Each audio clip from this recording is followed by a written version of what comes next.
As a homecoming of sorts, as well as an alumni association-sponsored lecture, it seems appropriate to reflect for a moment on their background and education. And given the fact that I was around SCI-Arc while they were students, an opportunity to tell some embarrassing stories. Unfortunately, the two that come to mind require some photographic evidence in order to truly appreciate them. But I can tell you this, however. One involves a swimming match in a flooded loading dock across from the first SCI-Arc when we were on Berkeley Street. The other refers to a laundry item that affectionately became known as the Shroud of Turin by Gaston's roommates. Sorry guys, I had to do that. For those of you that are interested, I'm sure they'll share some of these stories after the lecture. Ball and Nogus attended SCI-Arc in the late 80s, early 90s, graduating in 93 and in 94. Those of you that were around know that it was an interesting time and vital time at the school. Michael Rotundi was the director. Carl Chu, I believe, was teaching first year. COA boys were teaching second year, and there was a lot of, I'd say, positive energy and constructive energy. After graduating, Ben began working as a set and production designer for films, including the Matrix series, as well as music videos and commercials. Gaston moved directly from school into a position at Gary Partners, where he worked in the model shop, then in product design and production, and became a specialist in creative fabrication. A euphemism, I'm sure, for how can we make this. The Ball-Nogus collaboration began in 2005 with the design, fabrication, and installation of Maximilian Shell, a temporary outdoor shade structure / architectural installation for materials and applications here in Los Angeles. An installation that I know many of you are familiar with, and I might add, received a good deal of critical attention and acclaim, as well as awards from ID Magazine and the AIA. Since then, the duo has developed a compelling and impressive body of work that bridges the gap between material research and experimentation and software application and design, and in the process poses as many interesting questions as it answers. And while they're profoundly interested in questions of technique, technology, materials, both familiar and new, I think it's also important to note that these things are always employed in the service of producing atmospheres and affect. The true aspiration of the work is to enhance and celebrate the potential for social interaction through sensation, spectacle, and physical engagement. Tinted mylar, recycled textiles, die-cut corrugated cardboard, and most recently, string, space, and color form the palette of their material investigations, while collaborations with structural engineers, software designers, and a net maker have resulted in a series of innovative projects that, in their words, directly addresses the experiential realm of the physically constructed world. In doing so, their work continues an ethos that's central to SCI-Arc. Make experimentation a vital form of practice, materialize critical ideas through built form, make the visible invisible, or in Octavio Paz's word, think with the flesh and senses and touch with the mind. It's my pleasure to welcome Benjamin Ball and Gaston Nogus back to SCI-Arc.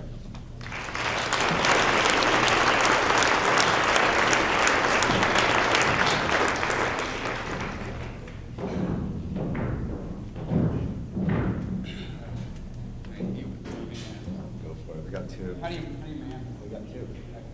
We got yours here. The first thing we should start off by saying is that the visual evidence, anecdotal visual evidence that Gary was referring to goes both ways.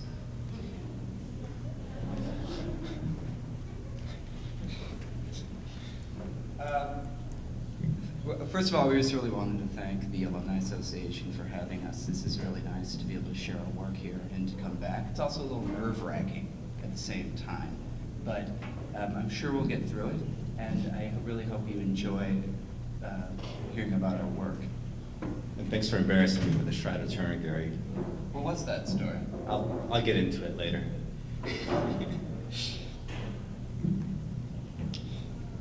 So, let this is a hard. Why don't you sit over I there? know it's gonna be tough. I can't see. No problem with not having glasses. All right.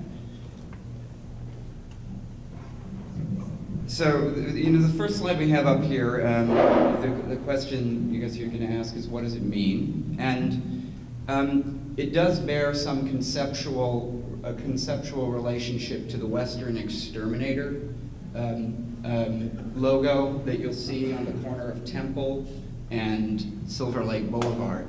And that was only partially what we had in mind, actually.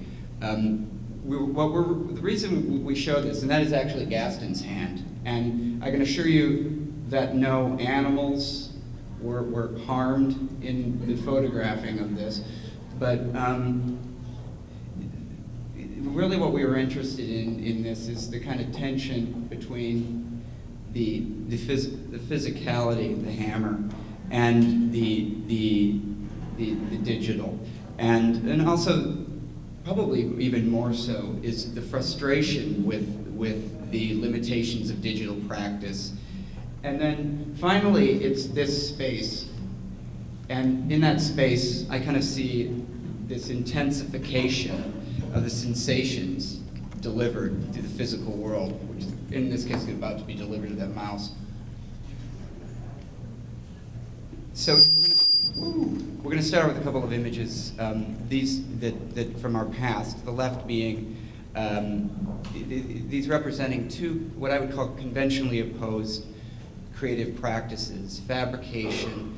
The left being an image from the World Cup of Hockey trophy, the Gaston built while at Geary Partners, and the right being an image from an Audi commercial in which I was a set designer. And I think that these two images, this juxtaposition, represents this kind of tension between fabrication and image production, or performance of materials versus image production, or even in a more contemporary kind of way, performance versus styling. And I think that that's a very interesting and important thing to bring up with respect to the way that that a lot of digital work is being approached today. Is that architects are beginning to take the role of stylists in the sense that production designers have done that in the past, or in the sense that automotive designers have done it. So we don't think that these two practices need to be mutually exclusive. Production designers need to know how to build. Fabricators need to understand how their choices impact feeling and sensation. And production design, a kind of very misunderstood term, I think. It's interesting to reinterpret it in this case to mean design of the mechanism of production. And that meaning being outside of the realm of film. In film, it refers to film production. There's a long story behind why it was called that.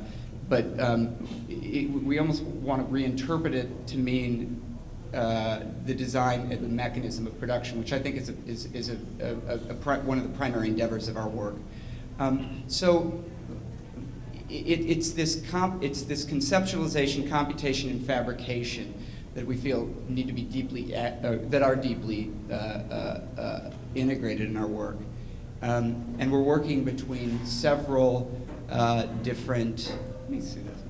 We're working between several different disciplines: architecture, set design, installation, product design, and in these fields of gray.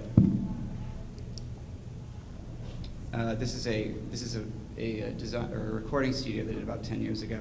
But again, this is something that is coming out of very clearly defined parameters, physical parameters, which are determining the form. This is basically a hobby of mine, and it's a passion of mine as well. And it's basically hot rodding. And what I love about this is like the fierce individuality of basically making your own vehicle through collecting and bodging parts together from disparate automobiles and different manufacturers. And basically, this is a way for me that I cut my teeth and learned many techniques such as welding, milling, machining, all of those things, which I have been able to use in our collaboration. And then going back to the idea of the design of production, this is a, what is this, a B-19? B-29 plant. Assembly line. Assembly line. So we're designing the assembly line in a lot of the cases, or trying to. Big knowledge of the McMaster car catalog always helps. Yeah, so this is, again, this is another kind of representation of that digital versus physical fabrication. So we're going to talk about 6 projects, then maybe 3 pretty rapidly, that really illustrate our working process. And I think through looking at this, you'll see that we kind of have an alternative model of practice and production. And because we're really seeking opportunities that are outside of the realm of architecture, we're accepting those opportunities and welcoming them. And it's kind of this frustration. This stems back to something that I was dealing with when I was in film. One of the reasons I got into film was because I was frustrated with the slowness of architecture. I wanted to see space, that architecturally scaled space, built very, very rapidly. And so we're trying to break away from the slowness of architecture. But we're not particularly. It's not that we're trying to propose that advocate ephemerality in architecture, in architecturally scaled structures. It's just that we simply, this is really the realm in which we're kind of operating right now, and it's a realm in which we can have complete control. And so we accept really what's available to us and adapt that to our interests. And perhaps that will yield architectural results in the future. We don't know. So these are some of the projects you're going to see.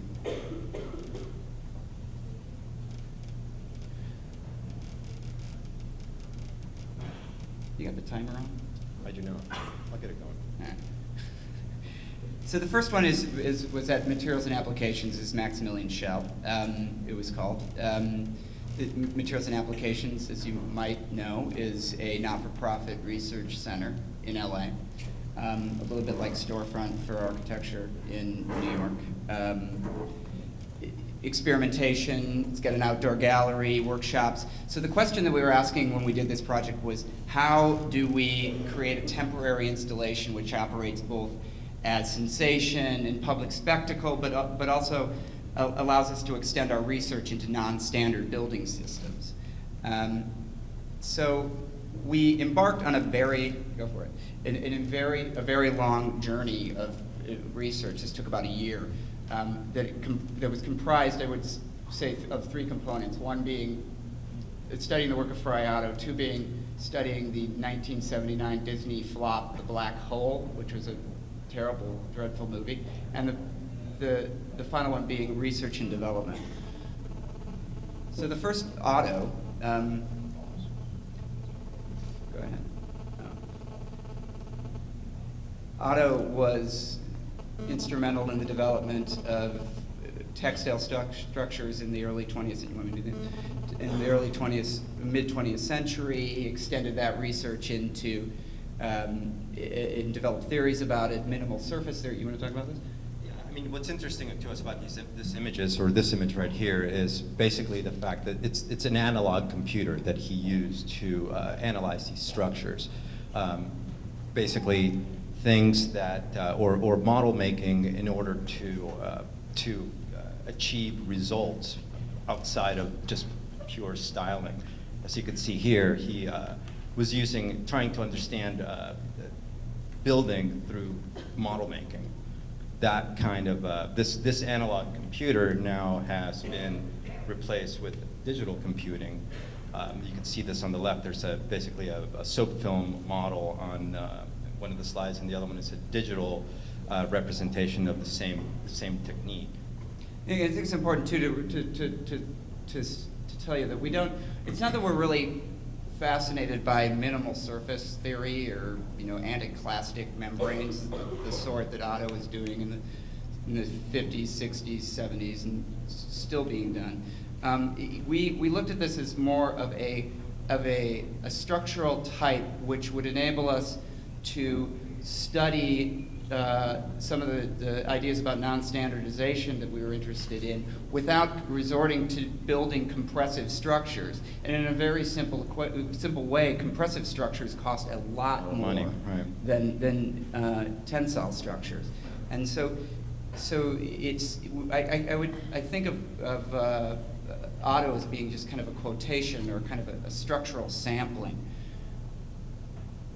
So the other part is the black hole, and this is Maximilian Schell, the Austrian Academy Award-winning actor. People often ask us, why did you name it Maximilian Schell? And there's several reasons. One was they think we were interested in satirizing the fascination with technology and contemporary architectural discourse. And also, Schell's character in this film is kind of a megalomaniacal mad scientist who's obsessed with plunging into the black hole as his kind of magnum opus of kind of scientific performance art. And we thought of him as a bit of a metaphor for the visionary architect and the megalomaniacal visionary architect. And then also the form of the black hole. A lot of popular images of black holes really look a lot like Maximilian Schell. And also the notion that this thing was a collector of light, black holes of course being a phenomenon which captures light and doesn't let it come out. There's the popular version of it, and there's ours. The research and development. Now this was about 9 months of this. I'd say the fundamental idea behind this was that we started with a building block, and this being parametric building block that we were studying in software called TopSolid, which is like CATIA or generative components. Creating a digital brick of sorts. Yeah, like a virtual standard. And we noticed that it was an ideal kind of environment in which you could integrate design with fabrication.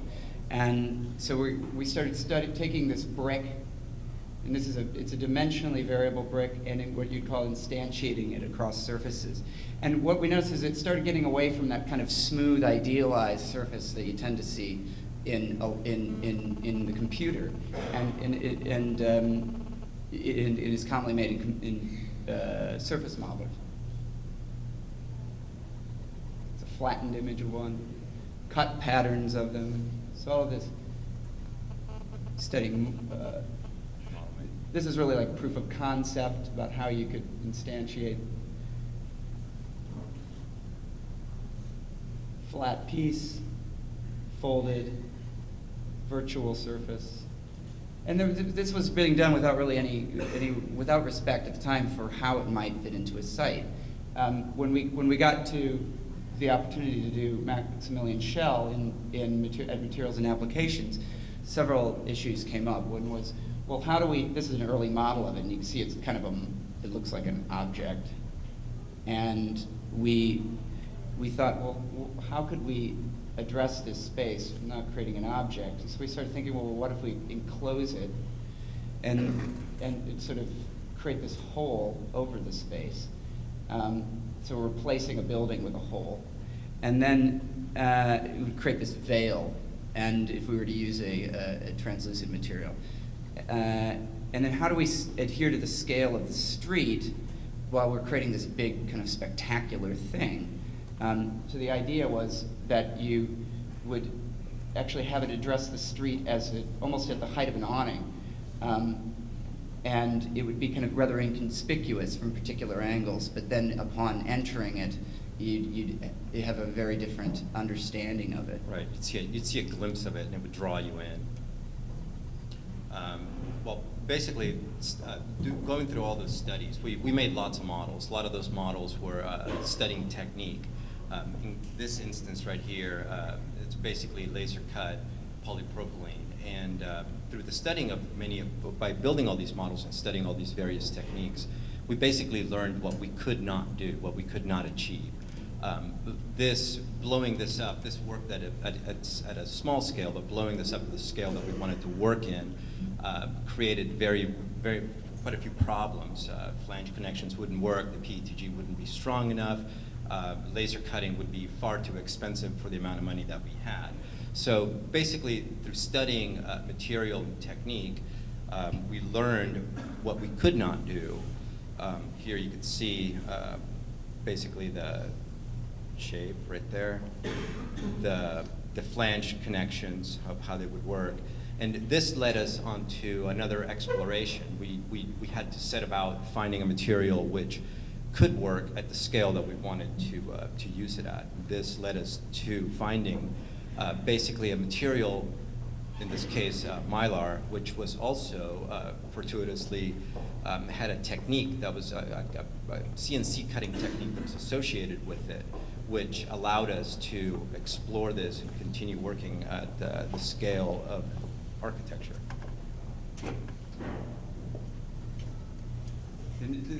We show these three images together because I think it just represents an ethos we have, which is a kind of mistrust of the rendering. Actually, this thing was made from the data from that, and this thing was actually made from the same data.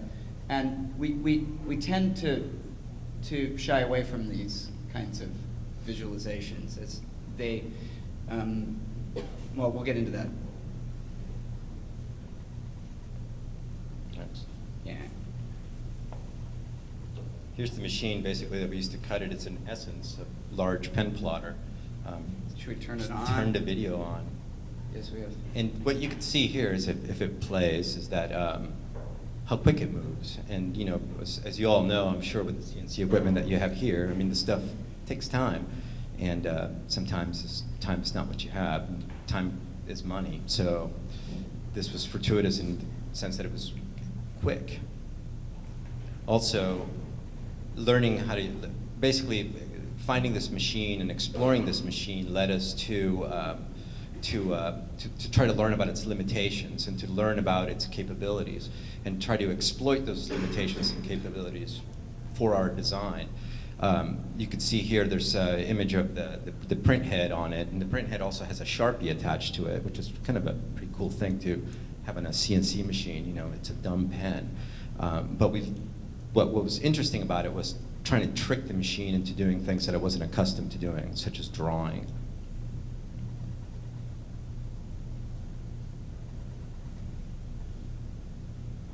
Lighting effects. Very similar to stained glass. And this also, knowing that we were going to be working with a tensile structure, we didn't really have a sense of what tension meant. So to basically educate ourselves on to what it means to stretch a cable tight, we grabbed 250 feet of cable, come along, some beer, and headed over to the park behind my house to try it out. So we stretched the cable across a couple of trees, hung some beer on it, and you know, beer was the weight, and yeah, I mean, made it easy to carry it back. It's good, yeah. I mean,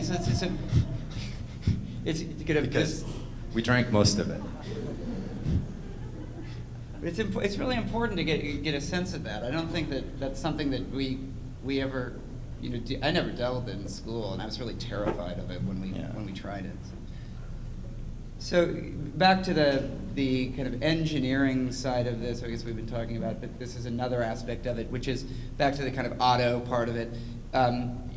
We have to work with an engineer on this to develop what's called an anticlastic surface, and without boring you about technical details, which you probably already know, we needed to employ an engineer, and we begged and searched actually all over the world, ultimately found a guy in Stuttgart who is absolutely magnificent and writes the software to analyze this kind of stuff.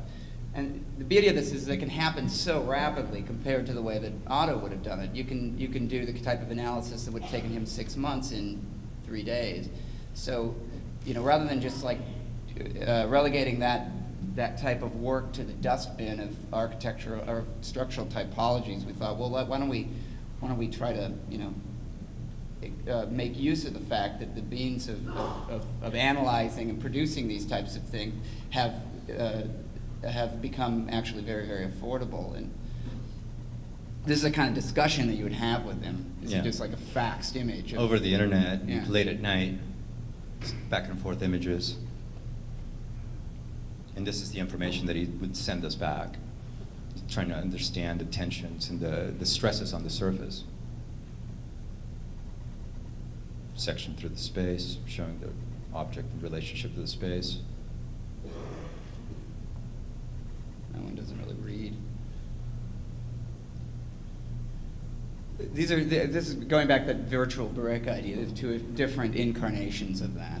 So, I mean, essentially the same DNA for both of these parts, but different manifestations of them. Based on their locations on the surface. Right. There's the parts. There's a process that we would now script. But I did it by hand over like a week, which was hell. And then cutting. Here you can see basically this is about as sophisticated as our document, as our construction documents get. But having the computer, having a laptop on site allows us to basically pull up any kind of information that we need as required. Putting it together. And we do a lot of the fabrication ourselves. Whatever we can afford. Now this is a funny story right here. My dad's engineer. He's a basically aerospace engineer. And so he's very interested in kind of the stuff that we do. And this being one of the first large projects that we had worked on together, he came out to check it out. And he came over, just this thing came over the wall. And he looks at it and he goes, "We're throwing it over the wall." We're basically throwing it over the wall. And this is a structure that's a system. It's a complete system. And we threw it over the wall in several parts. And he looks at it and he looks at me and he goes, and he's got a very thick Argentinian accent, and he goes, "That is the stupidest thing you have ever done. You throw this thing over the wall that's supposed to work as a whole. What are you doing?" And he just looked at me. So, we're going, "Oh, you're right, Dad. The whole thing is a system." So, ended up being on the ground, and now we had a bit of a challenge on our hands to decipher, and you could see everybody here working. But in the end, we managed to put it together, and this is what it looked like, basically collapsed on the ground. This presented some problems to us because it was larger than the area that we were working in. So once we got over that aspect of it, and we managed to put it all together, deploying it became relatively simple. It's like like a year of work, research, 2 weeks of fabrication, In about 5 minutes to hoist it up. Yeah. And do you guys know who this guy is? He's the only guy that wouldn't stop to look when we were like lifting this giant gold thing. Traffic was stopping, and this guy just walking by on his cell phone constantly. And you can get through like the entire arts and leisure section of the New York Times in a walk down Silver Lake Boulevard. Various images showing different light conditions. So there's looking like a hole in the. Basically creating a contemplative, but at the same time a social space. We were very interested in this, and after we discovered this material, this really became and had developed a control over this thing and an understanding of how it was going to be put together. We could really focus on what would make this work the best, the light. Next. Yeah. Oh, let's go back. Got it all. One thing that's really cool about this was that it's actually activated by the wind and by convection, kind of an unintended consequence of the material. So it had aspects of a kind of a jellyfish at times, and at the times it kind of like the snout hanging down looked like the egg depositor from Alien, and you know, it also had a bit of bling to it because it was gold. Some of the McMaster car construction details.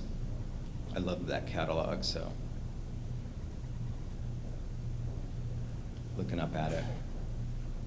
And this is what we like to call our James Turrell moment. It's kind of interesting that that's on the outside of the piece, but it's also the most interior of the piece. So this kind of very interested in this conflating the inside and the outside. It's like a little bit like a Klein bottle in that sense, not quite, but this is a really good image in that I think it captures this idea of it being a funnel for light, and also the tying it back into the black hole idea.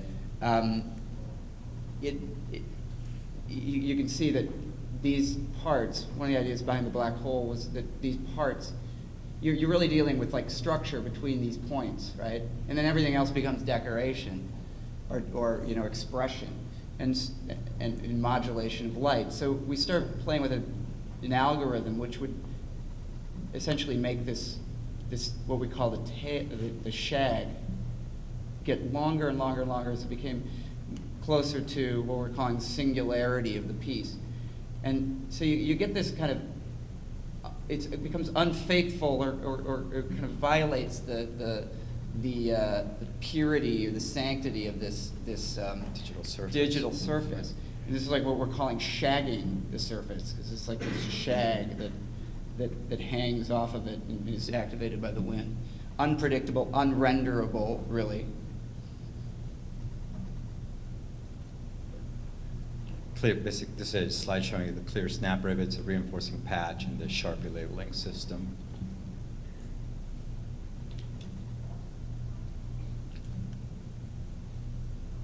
Clear. Yeah, the interesting thing about this material too was that it was at the same time transparent and reflective. So you could see through it from the inside, but when you were on the outside, it was, you could not see through it because of the reflective surface.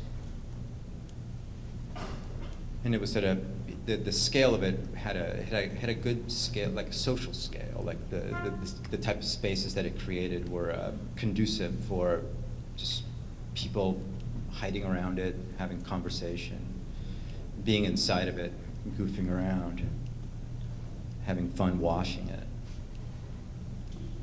I mean, Jenna, Materials and Applications, a big part of her program is to create a social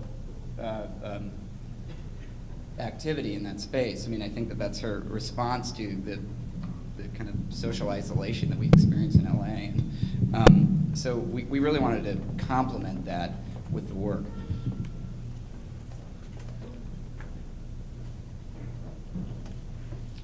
This is one of my most favorite images of this project. The thing I like about it, and it just kind of showed up on, I mean, it basically turned up on our lap unannounced. It was taken by photographed by a guy that just, you know, went to see this thing, and he took a bunch of just many images and then basically tiled them together. So the interesting thing is, like, he created a single image out of many parts, the same way that we basically created this thing. So before we go to the next set of slides, I always like to tell this story. This is Frank Zappa. We're fans of his. And I tell this because when he was in the early 70s, he was both a pop musician and he was also exploring this avant-garde jazz and classical, and he basically got respect in both realms. And at the time, there was this push in academia to a movement, or I don't know, lack of a better word, a tendency in academia for experimental composers to really try to exhibit the process of making the music or of making the composition as though it was the work itself. And I think the same tendency can happen to us. But it was interesting. It was great because what Zappa said in response was, You don't eat the recipe.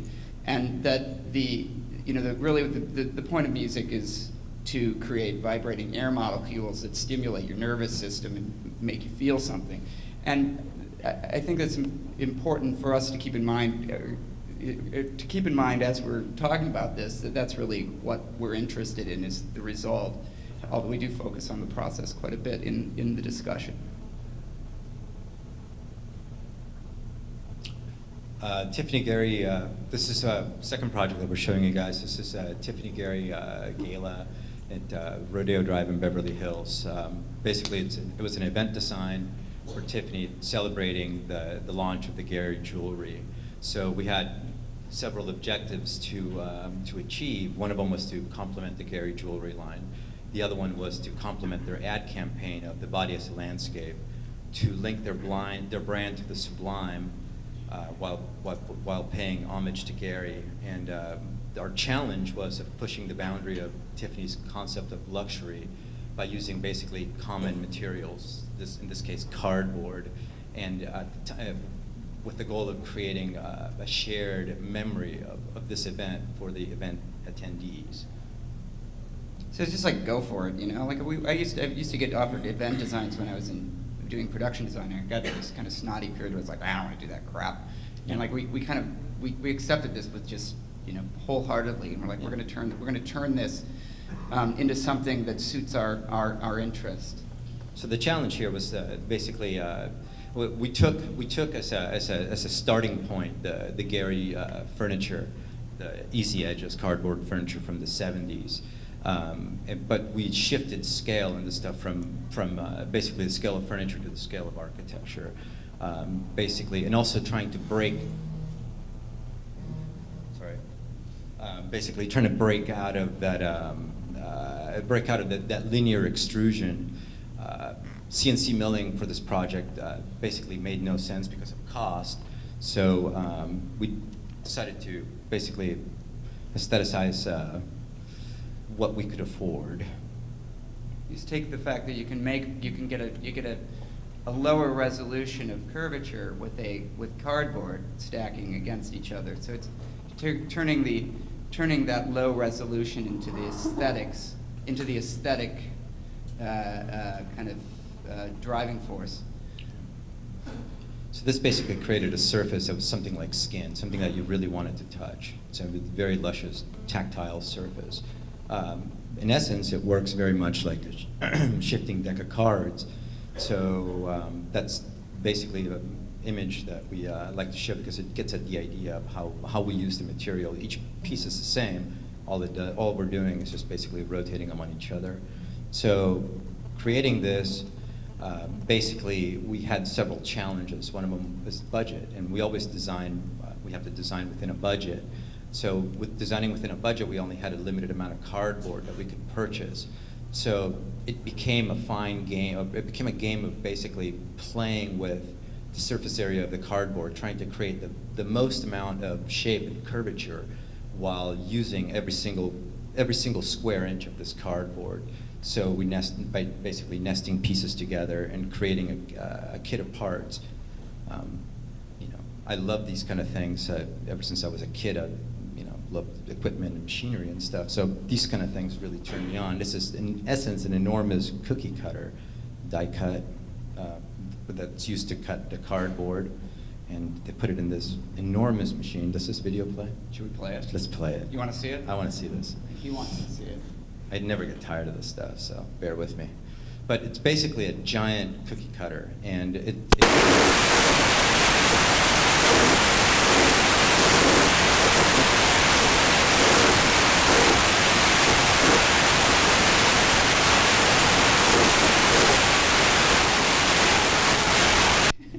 so.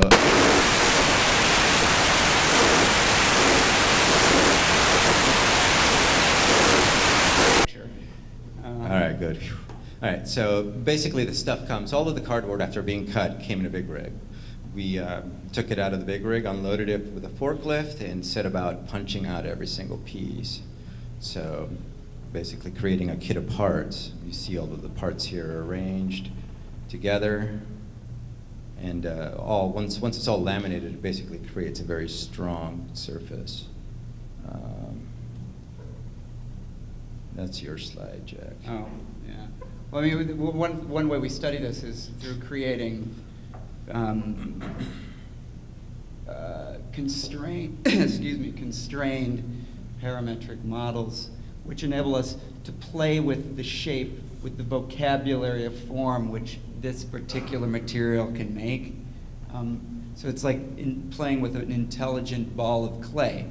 And what we're really doing is designing a tool that will enable us to design the project. This modeling software enables us to essentially do kind of high-level programming of how to create these associations. This is basically a mechanism in the sense that like a motor for a car is a mechanism, and that you're creating drivers. It's driven by splines, and that drives form. But I wanted to put in this because I think that it does relate in a sense to the tools of the past, and that you're really constrained by the tools with which you're working.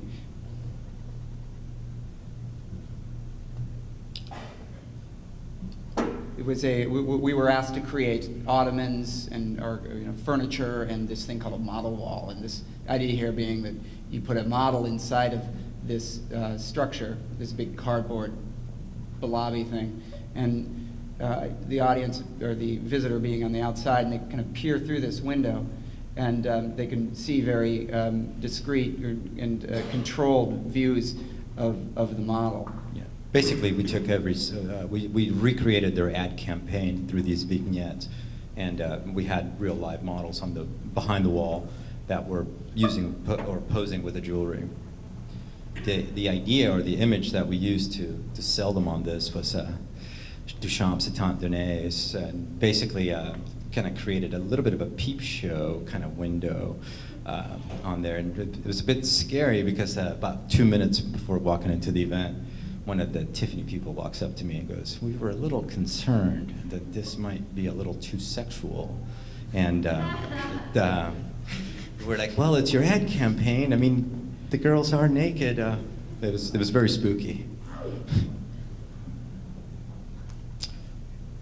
Production of it. The whole thing went up. We're designing this thing, designing the production of it. So this thing has to go up in 2 days, or a day and a half. This is Rodeo Drive. These things are like going to war. You got to show up there extremely prepared. You don't have time to mess around. You don't have time to basically change anything. You basically have to deploy the thing, and you have to work very effectively. So we like to design and take every conceivable approach to. We'll basically think of everything before we show up. Contingency plans. It's like planning.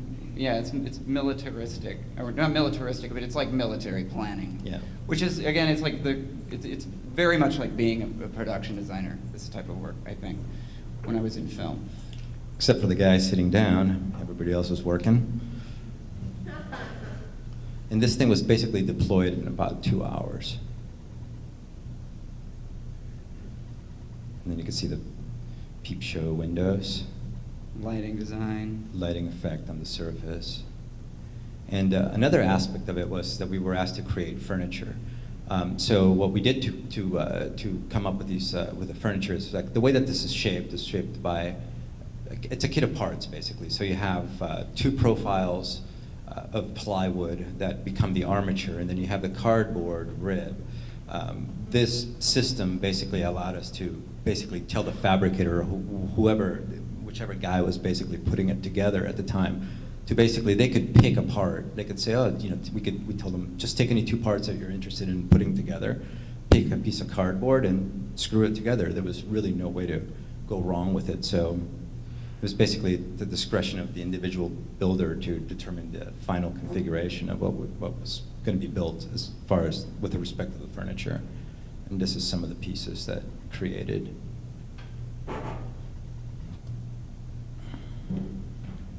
You want me to do the background on this Please. one? All right. The Rice Gallery, Houston. interesting place. The gallery director, Kim Davenport, approached us about doing something there, and she historically has taken an approach with the gallery where she does installations. I mean, they used to show like bronze Remingtons in this place, or who's the cowboy guy, the bronze cowboy? I don't remember. Anyway, but when she took over, she decided to focus exclusively on installation, and she doesn't really draw a distinction between art and design, architecture, interior design, film, and she sees them all potentially dealing with installation. And also, the show was tied into a show at the Museum of Fine Arts in Houston on American landscape painting from 1850 to 1950. So that context set up a set of questions for us. One was, the first one we asked was, well, let's make something that is not about simply this visual experience. Let's involve your body. So we thought, can we extend the social space of Rice campus into the gallery? And then also, can we expand the performance? Well, we decided fairly early on that we're going to work with cardboard because it dovetailed really nicely with the notion of landscape. We thought, well, these landscape paintings, let's just like actually embrace this full on and do something that suggests landscape. And so we asked ourselves, can we expand the performance of cardboard, the cardboard system that we had developed for Tiffany, to the scale of architecture and make it inhabitable and climbable, structurally performative. And then also, can we make a structure that seems to push the boundaries of the white box of the gallery, like kind of out? We wanted this thing to fill the entire space and be really, really bold. And then finally, I have two other reasons. Finally, we wanted to create a sense of a force that was suspended in matter, and also to create a place of exploration. Yeah, that unfolded through time, so people moved through it. So again, it was this twisting approach with cards, but this being an early model of it, we started looking at how we could twist and what that would imply in space. In the space of the gallery, it's about 40 feet by 44 feet, and what kind of form you could make. And so we settled on this kind of twist from being a plateau down to being these canyons. And then this being the entry, there's a big glass foyer. You'd see up into the landscape. And then you'd also be able to inhabit it, walk in. You wouldn't get a sense of exactly the layout of the space, then you'd be able to climb up these things. This is a couple of inspirations for it. I grew up in Iowa, and the most famous painter from Iowa is Grant Wood. And I couldn't help but imagining this thing as kind of a Grant Wood painting. And as we thought about it more and more, and we began to model it, we started thinking about it as, and you remember we're working with a model that is a mechanism, which allows kind of a fluid exploration of the types of forms that this material is capable of producing. So we started thinking about it as this force that's moving through this, what I kind of think of as this illustrative Grant Wood landscape. And then nature metaphors or comparisons are kind of inevitable. And completely unavoidable. Yeah. But we didn't really want to create a specific association. We wanted to create something that was both land, you get a sense of land and have qualities of being land, being about the land, and then also qualities of being water. And the process again began with like a pretty intense exploration. This is our studio in Echo Park. So this is a mock-up studying the twist of the material. This being a mock-up studying the plateaus. Yeah, the plateaus and the kind of how much texture you can build into it, and the kind of qualities that it gives you. This is important because the more you twist, the weaker it becomes. Yeah. The harder it becomes to put together.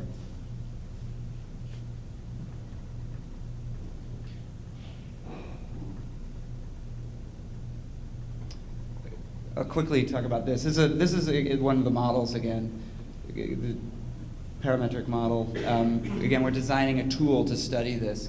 And it's, in some respects, it's similar to this. It's a similar type of software. I think this was made with software called Pro Engineer, and this was made with something we use called Top Solid. And this is a working prototype within the computer, in that if you create an action within one of the gears, it will actually drive the machine, and you can test the what would you call it? It's basically the digital prototype in essence. I mean, Yeah, I mean, you can, prototype. yeah, it's a digital, but you can. So this has properties of material, and there's kinematics that drive the mechanisms of it.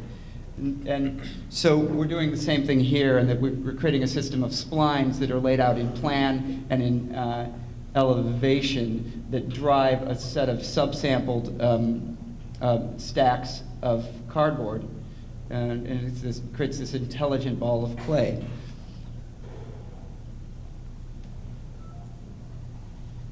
And we were interested in how these ribbons, it's laid out as a set of 5 ribbons, how these ribbons actually influence one another rather than just being about themselves. So they let me go back. They push on one another and pull on one another, and deform one another, and the action applied to one will ripple through and affect the others. This is an image showing the rationalization of the structure. This had to be deployed in 3 weeks. I think we took about 6 months to develop it. And there's the digital model. Just basic architectural views. So,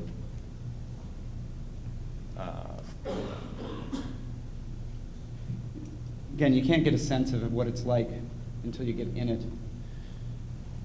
Kind of wanted to create a sense of mystery about what could happen in there, or it was a little bit like a playground as well. So in essence, basically, we once we went through this whole design process, we had a giant kit of parts, and what you can see here is basically the CNC profiles, more profiles, and basically how we rationalize the structure. And this is how we started to deploy the structure. Once you get the foundation built, the whole thing goes together. Goes It's like together. a big kit.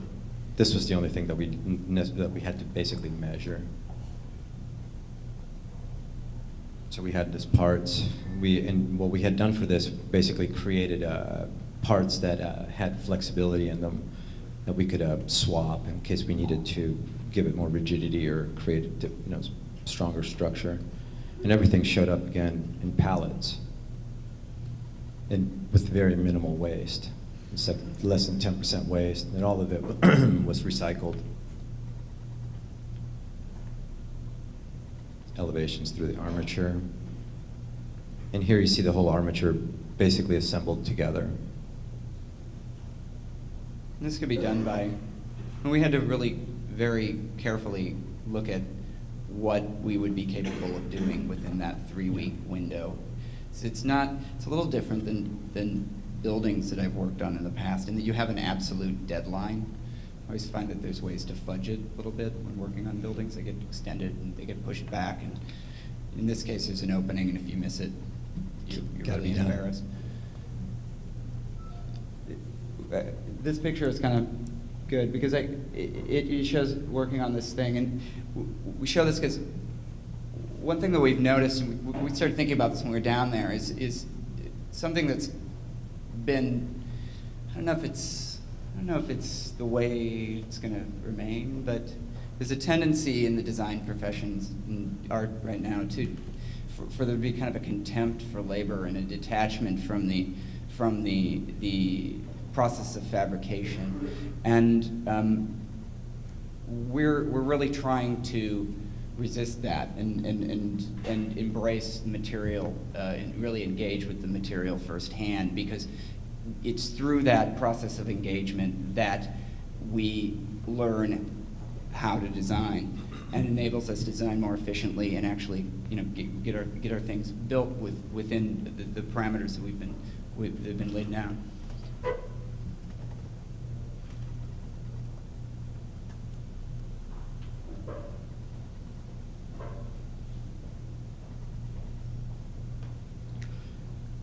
Basically, you can see the cardboard here. It's like one of them looks a bit wider. That's one of the things that we were interested in studying was the fact that you could actually print color on the material, and we were interested in seeing how that surface and that color deteriorated over time. It had an interesting effect that it almost looked like it was snow dusted, and when people walked on it, it left a trace of their footprints. That became really important to us because we wanted to see how trails developed, how people used it, and actually see a ghost of its use, like a ghost of where people walked on it, and the result of wear on it.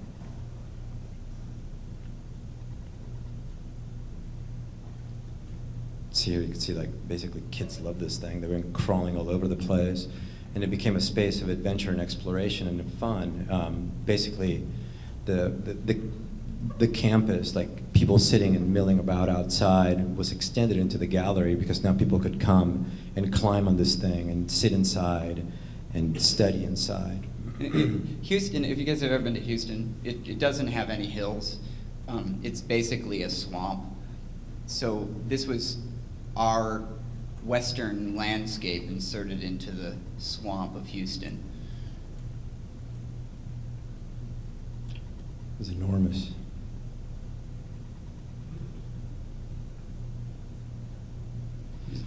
You want to talk about it? Well, there's a different understanding of the underside. You're dealing with more architectural issues, I think, the placement of columns. And so we really started to embrace that and started building in seating and drink rails and lighting, and basically we were really flattered by one of the professors at the university.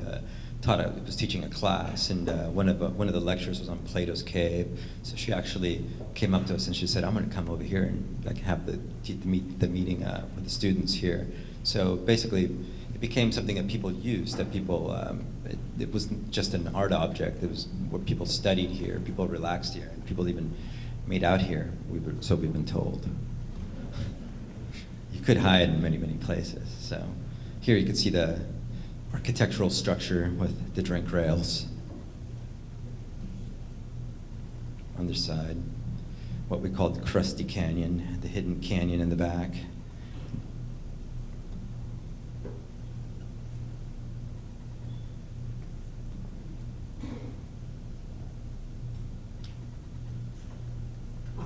Next project. you take this one. All right, so basically this is designed for MoCA Skin and Bones Gala opening that we did here in Los Angeles. We were tasked to create an object that celebrated this event, and basically the show was paralleling the practices that are common with fashion and with architecture.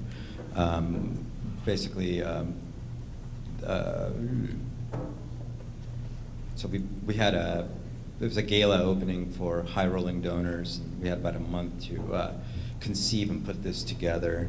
The questions that we asked ourselves was, how do we make something which illuminates the intersection of disciplines between fashion and architecture without being academic? And also we were interested in seeing how we could subvert the notion of kind of creating something for a fundraising gala without actually biting the hand that was feeding us at the time. So we started kind of studying ideas of materials that we could use for this, and it became basically t-shirt rags. Next. Structure from, we had a limited amount of time, so we basically stayed with the structure that we were familiar with. There was no time to basically reinvent the structural wheel. So We worked with a funnel shape, minimal surface. But the challenge for this thing was how to pattern it and how to make it out of netting. So we had to educate ourselves on basically fabrication processes that are used in the garment industry and in sewing, such as pattern making, seaming, weaving, draping, all of these things. And we also had to educate ourselves with how we communicate with a net manufacturer. The way that people that make fishing nets make a net is by counting squares, and we were making this very odd-shaped net. So we had to have this dialogue with them so that we would be able to communicate with them and present the information in a way that they would understand what we were trying to achieve. So you're like your unit, actually I don't think this one's got it, but the unit would become meshes. Right. So what you see, the grid there is basically a mesh count. And then we had our t-shirt material, basically rags that were destined for becoming a junk for the rag mill, shop rags, things like that, which we decided to separate into different colors. The idea here was to create a paint palette, a way that we could work with this material in a more painterly fashion. So we sorted many thousands of pounds of clothing, laid them out in a 12,000 square foot space, and I think I learned how to sort clothes after this. My wife was very happy with me, but I think for about a week, because I forgot all about it now. And laid it all out, and for fireproofing also. And then this is the net after it came from the manufacturer. So we had all of this, basically two materials, the net and the rags, and then we set about painting on the surface, much in the manner that one, like an appointment painting, but also in the same manner that one would create a latch hook rug.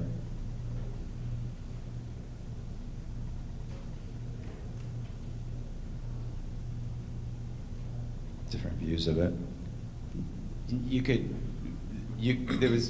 It was really a gateway, and you could walk through this thing en route to dinner. And we just thought it was fun to think of folks walking up there in very fancy couture through like nylon jackets with oil spills on them and Budweiser t-shirts. And let's just say the garb was less than fresh.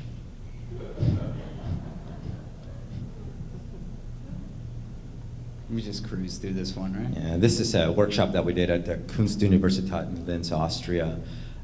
Basically, it expanding on ideas that we had first started to explore in the MoCA project, such as patterning and draping and weaving material through. So this project we started basically with a square net. So the task was to create a shape through weight, adding weight.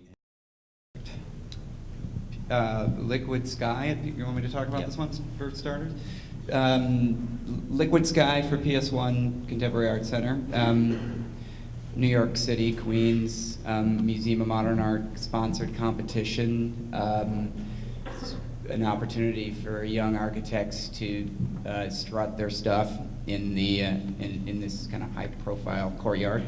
They do give you a set of requirements. One is that it provides shade, water, seating, and bars.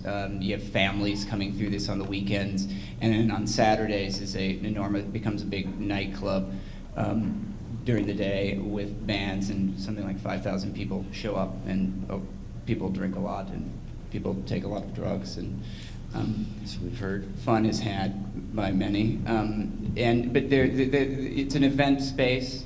They're looking for it to have this media presence, I think. It tries to create a kind of a sense of cool. So we asked ourselves a lot of different questions. How do we make a temporary environment in a high-profile venue like this that's had this experimental history? How do we address the extremely limited time frame and budget, 3 months for execution of the project, and a budget of $70,000, and then still live up to the expectations that are built up around the project, because it's a big culture is kind of built up around this. We didn't want to raise money for this project. We just, some folks have done that in the past, which has been really great. We wanted to just focus on doing the project for the amount of money they gave us, so that we would, because if we were doing that, we would have gotten distracted, I think. And then we want to make something that feels a little bit like a nightclub, but happens during the day. And then how can we bring this culture of public pleasure, which is this rowdy warm-up event, into this, I wouldn't call it high culture, but this museum culture. It's a little bit like bringing the circus to town. And then can we bring, so we're bringing the street to the museum, really. And then can we create a place that actually, we create our own program where there's space for performance and social interaction. So this is an image of a Hindi street festival. Sort of similar kind of environment, maybe. Archigram's pop-up city. So formally, the way we approached this was to drape the space with an enormous lighting gel, similar in form to a circus tent, but also suggestive of flowers. A lot of our exploration hinged on the ability to make these models. You can, again, this is like the Otto bubbles. We made these out of Lighting gels. Yeah, lighting gels and stockings. Because in essence, I mean, we wanted to, with this model, illustrate the effect. It was just as much about the effect as it was about anything else.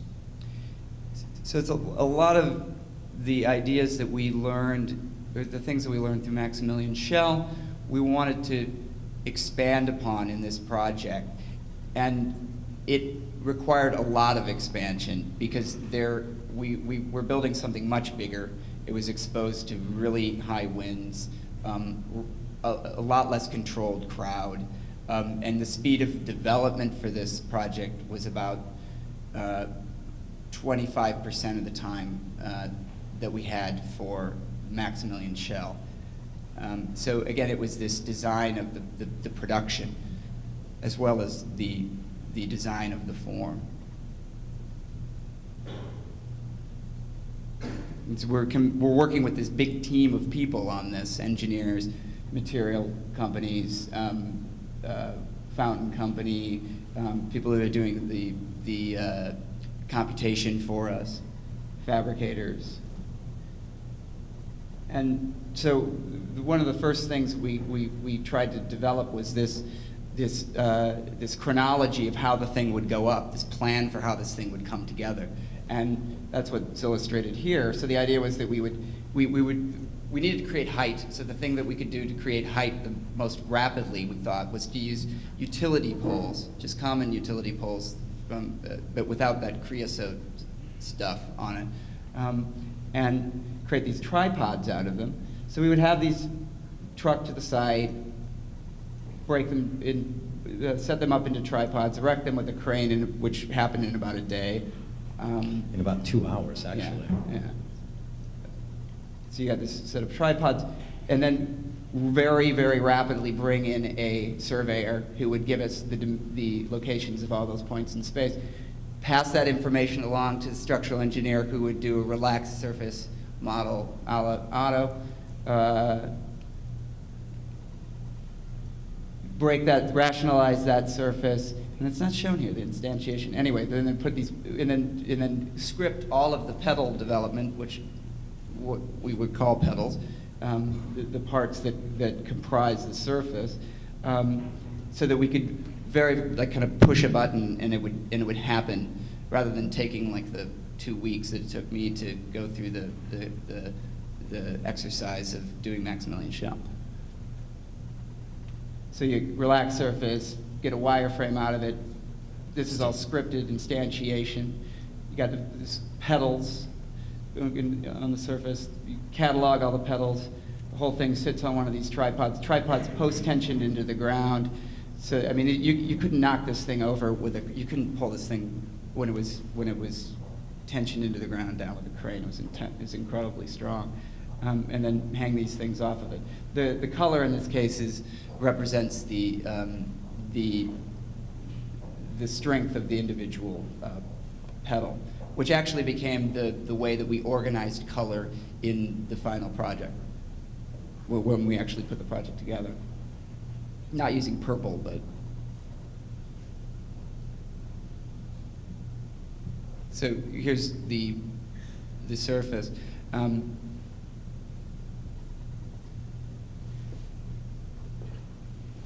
Like I was saying, the structural performance of this thing was key. We didn't want to have problems with it. It was like a big kite up there that could have been torn apart. So we had to take engineering really, really seriously in this. And so we're working with these guys in Berkeley, Enders Ware, and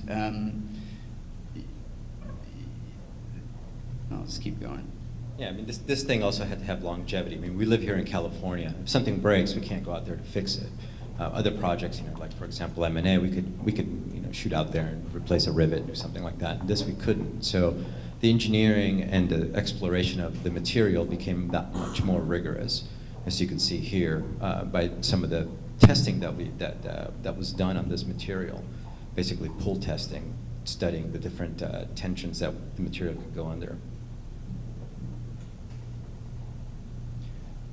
Failure teaches you many things. We had a custom material made. Again, it was like this great material manufacturer that could create something that was tailored for the project within a couple of weeks. Yeah. This is that stress diagram, the stress diagram that organized the color.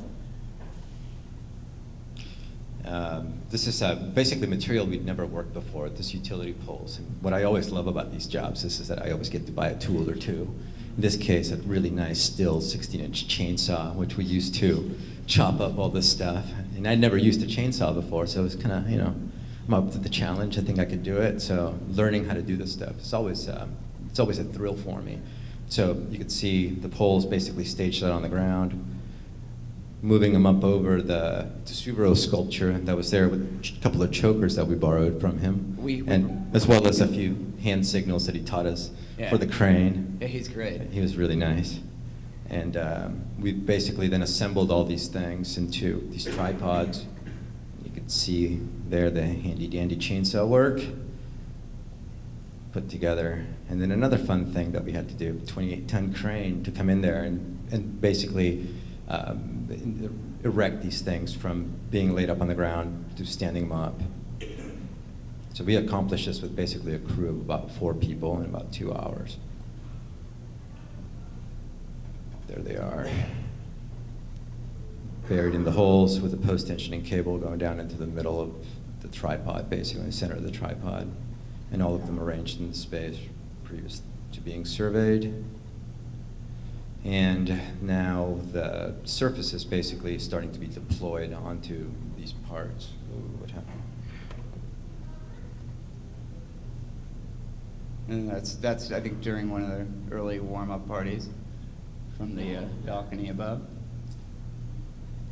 We didn't mention these things. We wanted to create big kind of communal seating experiences. So these are hammocks, we call them, which were made with common sports netting that we worked with before.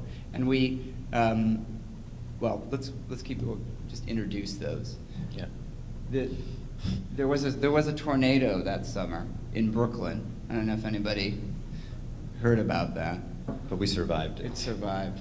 Should we show? Do you want to do this video? Let's just go. Yeah. Again, it's a light on the ground. It's one of the hammocks. looking up through the hammock. You could get about 30 people on one of those things. The person we worked with on these was an artist named Sheila Pepe. She's a really good friend of ours, and the interesting thing is, and the thing that I really liked about what she did with the hammocks, is that she basically had a real.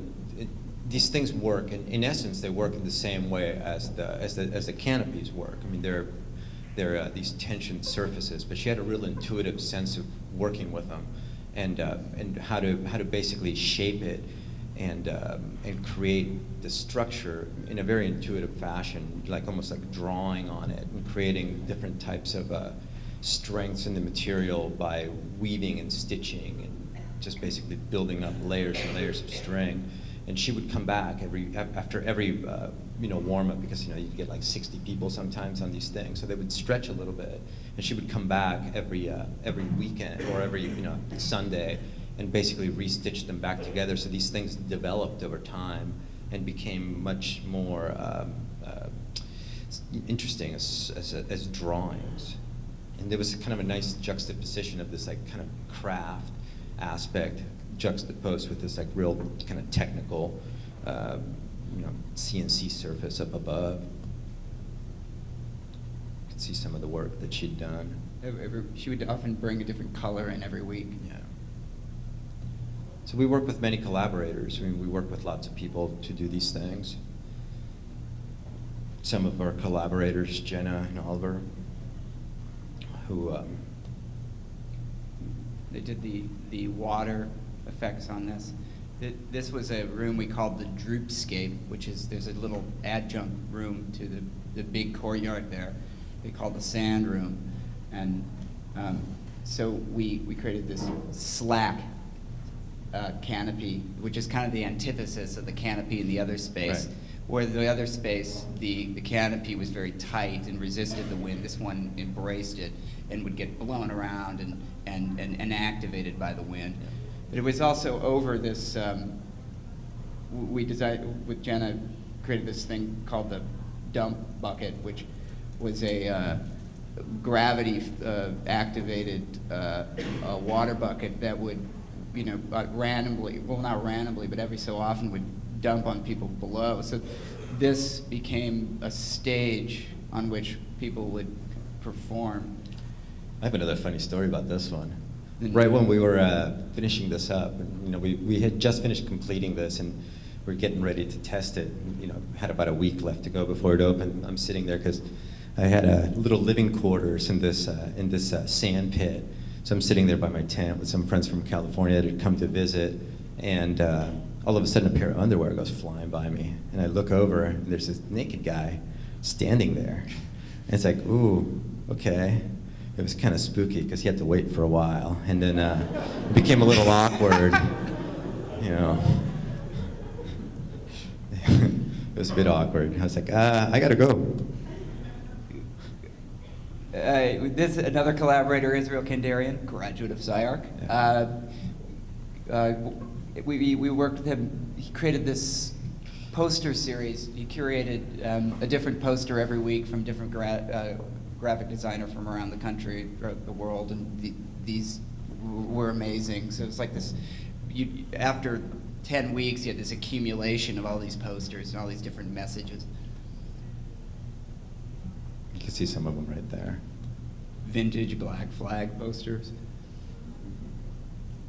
All right, moving on. So, what are we up to now? This is a project that we're doing for a client in Scottsdale, Arizona. It's funded by the Graham Foundation, and we're really exploring something we're calling it cross manufacturing. So we're looking at two scales of production. One is, and we're looking at lifestyle or life cycle design. So we're trying to think of installation, if this is a big canopy, as being part of a continuum, and the parts of the canopy are actually usable consumer items. So these consumer items will get, in this case they're shirts, will get cut out of a pattern, assembled into the canopy. The canopy will serve its time, and then it will get disassembled, and then there might be like one more act of manufacturing before you have like a usable product. And we did this because the place that we're putting this, we wanted to, it was like a really place of real heavy consumption. It's a little bit like the Grove. So we wanted to present an idea which would question that consumption. This leads us to our next project. It's, whoops, next one, all right. This is another project that we're doing in Woodstock, New York. It's a teepee for a client. And what we are, basically the questions that we're asking here is, he wanted a teepee, so we're trying to expand on a historical form with contemporary construction techniques. One of the ideas is how can we use a rigid material in the manner of a textile membrane? And can we make a permanent structure expanding on the tessellation techniques that we have employed in the past? It's folded stainless steel. And we have this, these are actually tiles of like a porous stone that will get embedded with moss throughout the years. The fire pit in this inside.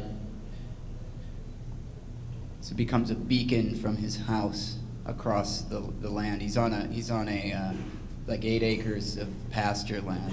It's in Woodstock. You said that? Yep. And this is actually a project that we have currently up at in Extension Gallery in Chicago. We just finished it actually a few days ago, and glad to be back home because it was freezing cold in Chicago. Oof.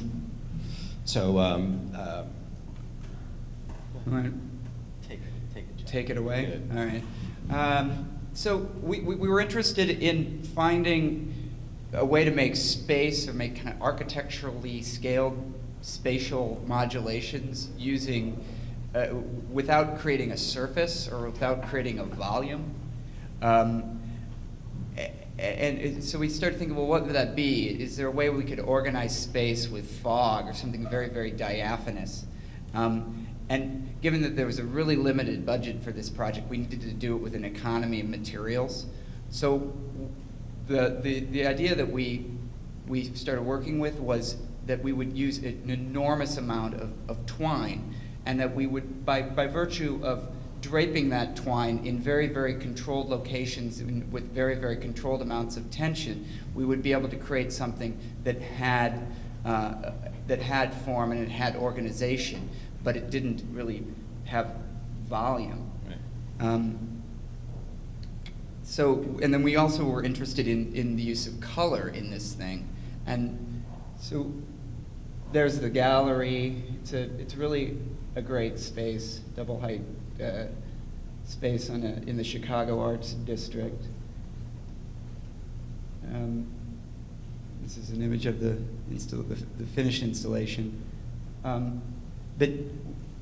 So the way to work, we thought to work with strings would be to use it as catenaries. These are catenaries from a Frei Otto experiment, but he was kind of using them, flipping them upside down and creating models for shell structures. We literally wanted to take the quality of the catenary strings or chains themselves and use them in the project. And I had been at over to the Four Seasons restaurant at the Seagram building several times, and I absolutely love the window treatments that Philip Johnson did there, which are these hanging aluminum chains that run between Mises' window mullions, and then they're activated by the air conditioning system. So these gentle waves move up these things throughout the day. It's absolutely, it's gorgeous. So we wanted to take that kind of an idea and adapt it to the two-dimensional motif and adapt it to a three-dimensional structure. So we started studying it with physical models using bead chain, and we were getting as far as we wanted to because we needed to really organize the droop of these chains. Yeah. And then we started thinking, well, what if we used color in this thing? And we looking at this is LA and you have this kind of the brown cloud up to the blue sky, so which we started thinking of as the smoggy sublime, which we thought we would try to somehow bring to Chicago. We always try to take something from Los Angeles into some other city. You want to? Basically, I mean, we're like I said before, we're interested in ideas of painting or coloring through basically like pointillist paintings. In this case, like these latch hook rugs, and interested in how you can create imagery or how you can create just washes of color, and how you can create space, and using linear material. They're just a mesh, you know, and they have something printed on them. There's a mesh there, and then you latch these fibers through it. So we embarked on this thing. It's a little bit like it's a digitally aided craft. And this is the first visualization that we did. We worked with a friend, Ben Dean, who has a company called Pylon Technical. And I called him up one day and I said, you know, do you know how to compute a catenary? And he said, I just so happen to have created that tool in Form Z. And so that began this collaboration on the project. This is a dot screen, which gives kind of an idea about how we organize, how the color operates somewhat. And this is the custom tool that Ben Dean from Pylon created for us.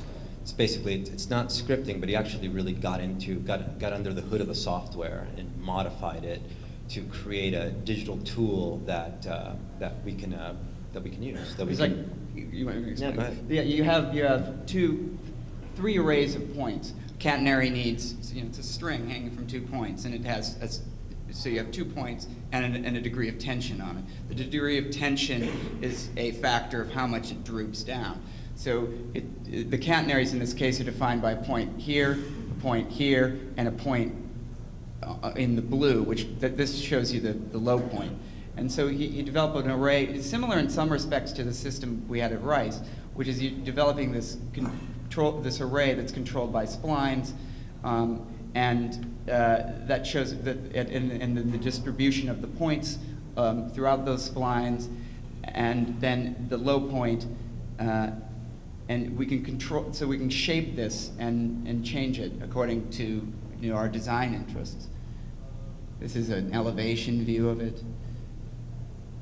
And then this is the result. So we're thinking, well, how do we get these points? This is 2,500 points. How do we get them onto the wall so that we can hang them, hang these catenaries? So the idea was that let's just make a gigantic digital print. And we thought about that for a bit. We're like, well, we could use canvas. And we thought, well, no, let's just use building wrap mesh, which is got like 75% openness, so it's a bit like the latch hook rug meshes. So this is like a 25-foot latch hook rug mesh. So here it is, you know, actually arraying the catenaries among the points. This one takes a second. And the shape. We wanted to make this work in a manner similar to architecture. So we wanted to direct your movement through this. This isn't a good picture for this, but you wanted to direct your movement through the space. So you'd walk around these sort of obstacles that occupied space and through the middle of it and then back around. So it'd be this zigzag motion. So you'd really feel its presence, but your movement's being channeled by this really light, diaphanous, almost immaterial thing. And then and it was very, as you can see in that previous picture, it's very, very hard to visualize. So talking to Ben about this, and we're thinking, well, what could we do to get a sense of what this thing's going to look like or feel like? And we decided, well, maybe we'll never know until we actually make it. But one thing that we can do is to start to add as many kind of digital visualization tricks as possible to the software, so that you at least are operating with a lot of information. So this is like a big loft that goes over all of the outside catenaries to create a surface. Well, not only do we, create like the digital tools to make the stuff, but we also have to create the physical tools to make these things. So we like to design the tools of production, basically, so that we can deploy these things rapidly.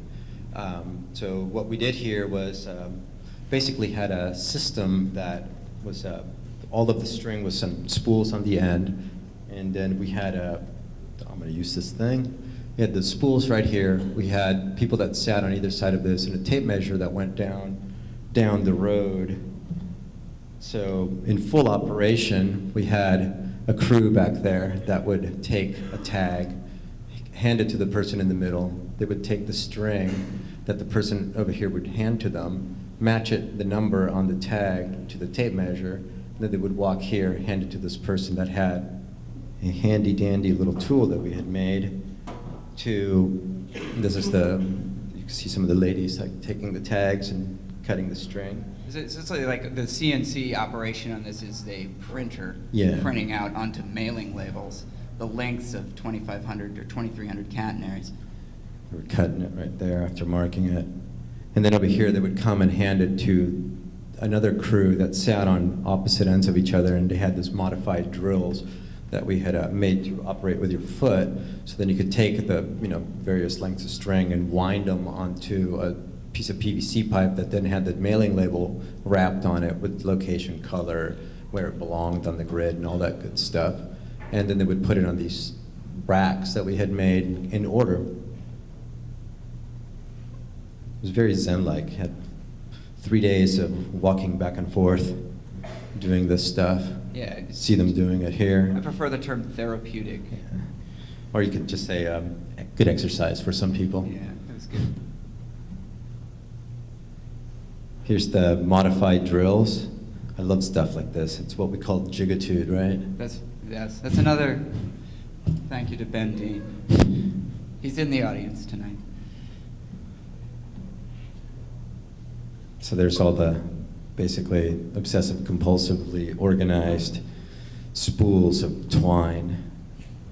It's about 3 days of work. So 3 days worth of it's work. not too- It's not too obsessive compulsive. But then you could start, the interesting thing is that this was a very linear process, and we started to seeing it develop over time as it went. Then after spooling it all onto these pieces of PVC, the task was to start mounting it on the wall. We took half of the material and stitched it odd number on one side, even number on the opposite side, and then it became a matter of passing it back and forth. Here you can see all the spools, stitching more spools, and then this is the crew passing the stuff back and forth. Interesting thing is that you could see this kind of becoming, it was very thin at first and very non-existent, and then the more time that went by, the more that the effect became apparent. Stitching it on with some really very large carpet needles. And the photos basically explain everything for themselves. It had we could say it had this. It's a project that's really best seen in person. It's very difficult to photograph, but so this is kind of the first look.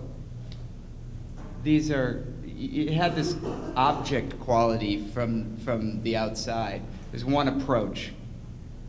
This is basically looking at the thing prior to entering into the gallery when you just come off the street. And it has one quality, it's more solid. Still, you can see through it a bit, but if it has an object quality, this would be when it does. Yeah. Because it completely disintegrates as you walk inside of it and are immersed inside of it. There's these pretty amazing washes of color that just rain down from the wall and modulate the light.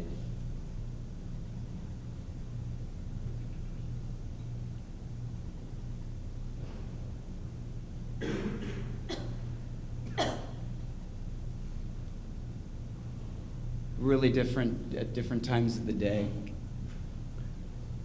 This is daytime. You can see the banner in the back. All of the stitching on the banner. Those are nice areas because it's where the colors are blending. Yeah. Flash photography created some very weird effects.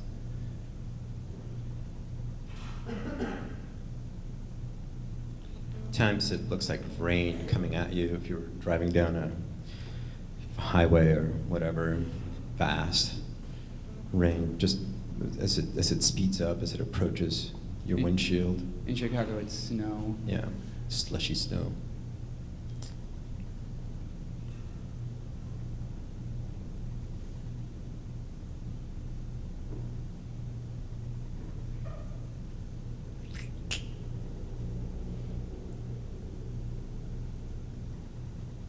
This is the passageway in the middle.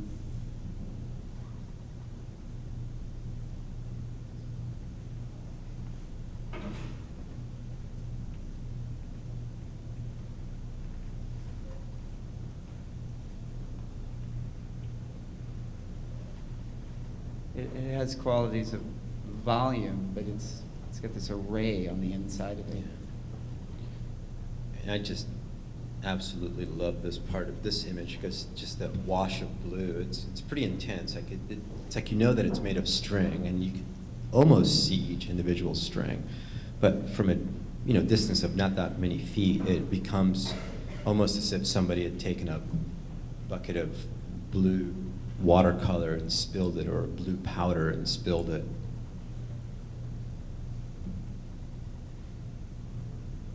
It obscures also like the architectural detailing in a very interesting ways, almost like erasing what's there.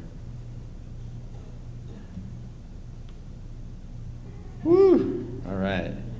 Thanks.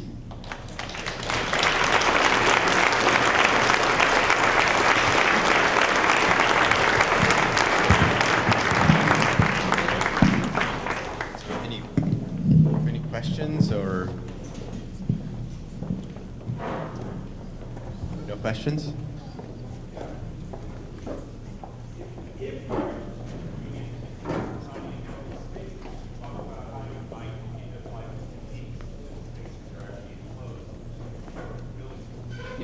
Things that keep the rain out. Yeah. Well, each of the projects that we showed represents a system.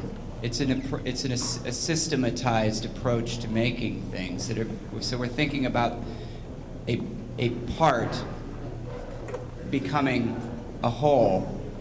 So that type of thinking is very common to making buildings. So we're really applying a kind of an architectural mode of thought to making things that are ephemeral. So in both of us have done a lot of work on buildings, but we get asked this question fairly often, and we tend to respond to projects as problems and try to break them down into a set of problems, and from that we can begin to explore what that means with respect to aesthetics and what it could mean with respect to public space. So for example, like Maximilian Schell, we didn't know when we started it that the lighting in the thing was going to be that dramatic, and it suggested a certain type of social interaction, or in a certain feeling. It created a certain feeling in the space. And I think if we were to move into things that are more programmatically complex, say for example a building, that type of exploration might yield very, very interesting results, in that we're not thinking about when we start what the thing is going to be in the end. Yeah, I mean, we would adapt to that. We would adapt to the situation and approach material in a different way, and approach the way that we solve the problem in a different way. I think we'd be very capable of doing that. I mean, we're working on this type of structure, the ephemeral structures, really because that's what we have been given the opportunity to work on thus far. As you can see, we're working on a couple of permanent things. But it's also because it's very, very gratifying to be able to control the process from concept to through fabrication. And as a result of that some potential clients understand that, and so we get approached to do public art pieces, which are similar in scale to that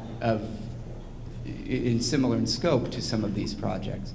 But I just see it continuing to grow. I think that it's important to be a builder if you want to design big things. I think for us it is. I mean, we want to know how to build, and that informs our design process. We're not working. The theory springs from our hands, from experience with our hands, and so the more we work, the more we learn, and I don't know what to tell you exactly. I mean, I think it won't be a problem. Yeah, just another challenge to adapt ourselves to.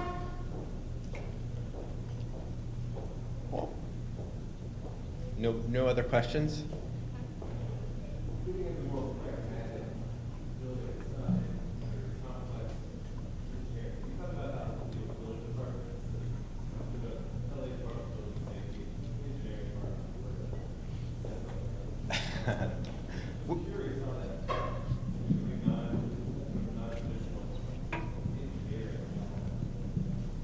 We work with really good engineers. Yeah.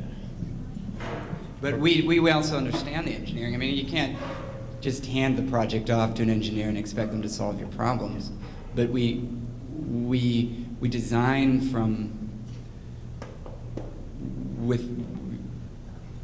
I had a really good engineer tell me one time, the time to get an engineer involved in a project is when you're using the 4B pencil, not the 4H. And so we get the guy involved in the 4B stage. So we're thinking about the whole approach to design is informed by engineering. So it's never a surprise to us too much if engineering problems arise. And we've worked with people that are capable of solving highly complex computational problems and engineering problems, and we wouldn't, if we were going to do something that would be approved by the city, we'd make sure they're solved. There was another one over there. Nope.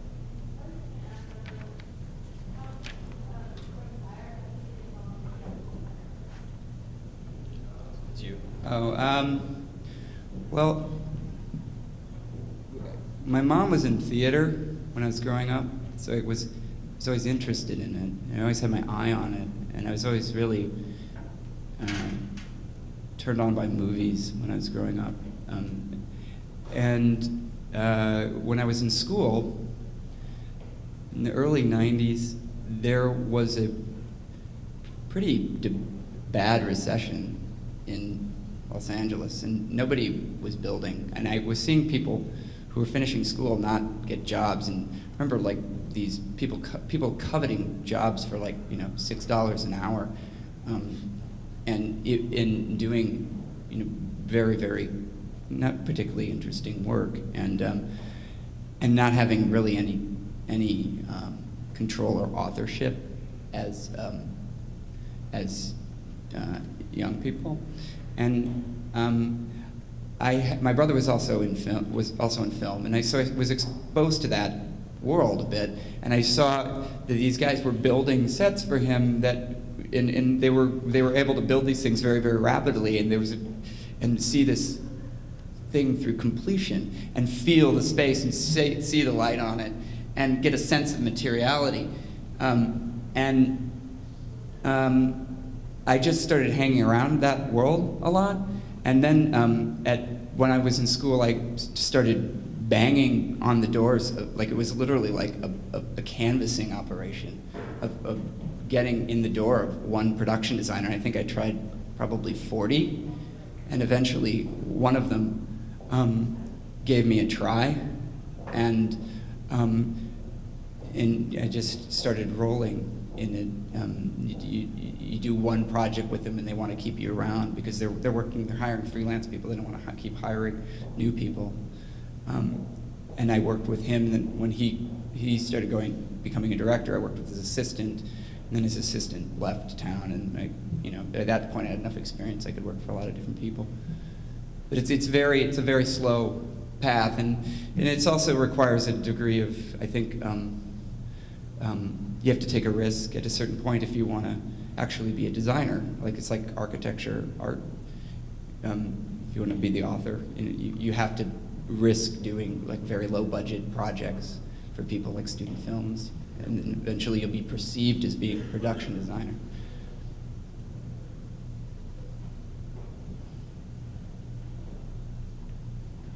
Wine and cheese.